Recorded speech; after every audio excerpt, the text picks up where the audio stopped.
Beliefs are formed through experience, so it's small wonder we hold on to them with such a firm, vice-like grip. And since a belief is accepted as being true, we continue to find the evidence to support and confirm the view. When you think something is true, you'll always find proof.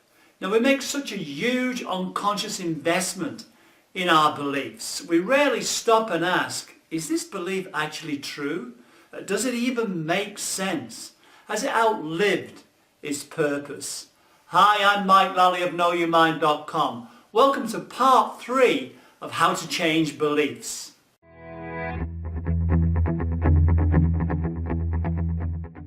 Not only can a significant problem have its roots in a belief, the belief itself can play a major part in an ongoing problem. So if a belief causes a problem, if it's the root cause of a problem, it makes practical sense to, well, at least challenge the belief. But how are beliefs formed? Well, put your scientific hat on. It can be asserted that all actions, including human actions and the choices made, can be determined by preceding events. This is a deterministic, scientific and philosophical point of view. It sounds a little bit like cause and effect, doesn't it? In physics, it is stated that the variables of a system and the forces acting on the system will determine the values of the same variables at a later date. One thing determines another. This is the natural law of physics in action. Now, superstar scientists such as Newton and Einstein express their theories in terms of deterministic equations.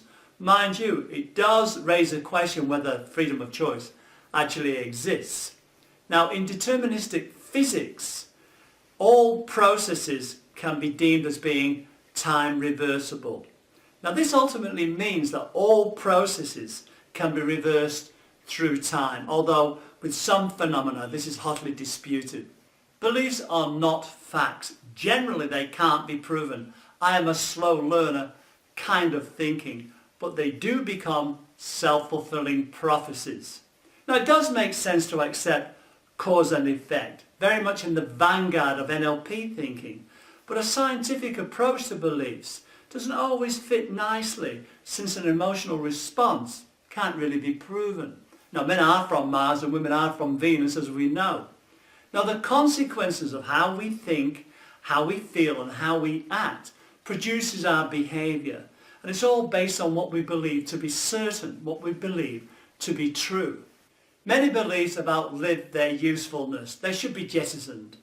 And they can be questioned with just a modicum of scrutiny. You can decide to let them go, just by being objective. And if you change a belief, it can open up areas in your life that were closed off. Now, by adopting a deterministic stand, readily accepting that beliefs are formed through time, and therefore they can be reversed through time, they can be unlearned. Well, that's great, but how is it done? By simply adopting, ironically, a scientific approach. All facts must be proven. Is this belief actually true?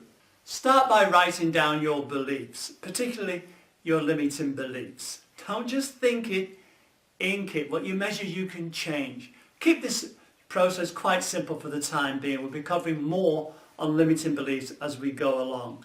See, once you identify a limiting belief, you can begin the process of challenging it. Challenge its authority. Challenge the hold that it has on you. What does it allow you to do? And more importantly, what does it prevent you from doing? Does it stop you from moving towards what you'd really love to have? Just ask these questions. What do you believe about this that limits you from achieving a goal? What would be a more empowering belief? And if you adopt this new belief, what would you be able to pursue? At this point, you can come up with new ways, new ideas of moving towards the goal that you would like.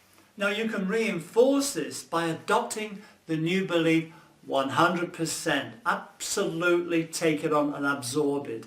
And you can do this by acting as if it's 100% true. Just simply accept it as being rock solid, completely true. And if you keep on doing this, new ways of behaving, new ideas, new choices will definitely emerge. So that completes this part. Thanks for watching. If you can, visit my website, knowyourmind.com. Let me know where I can send you some useful information. Remember, you have many faces. Why not put them to use? Why not begin to identify these limiting beliefs and make a decision? Some of them have served their usefulness. It's time to get rid of them. It's time to let them go. So until we chat again next time, take care. Cheerio for now.